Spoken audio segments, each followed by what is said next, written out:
ఒక బిచ్చగాడు ఆకలితో అలమటిస్తూ ఆహారం లేక బాధపడుతూ ఉన్నాడు. రోడ్డు మీదుగా వెళ్తున్న ఒక వ్యక్తి అతని దగ్గరకు వచ్చి తన మతం గురించి బోధిస్తూ జాలిపడి వెళ్ళిపోయాడు. అదే రోడ్డు మీద మరొక వ్యక్తి అతని దగ్గరికి వచ్చి అతనికి ఆహారం, నీళ్లు, కొంత డబ్బు ఇచ్చి వెళ్ళిపోయాడు.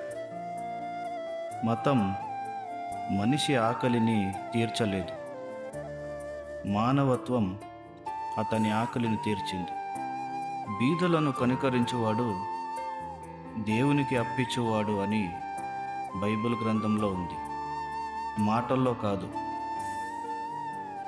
క్రియలోనే నిజమైన ప్రేమ కనిపిస్తుంది. ఎందుకంటే మానవత్వమే దేవుని ప్రతిరూపం.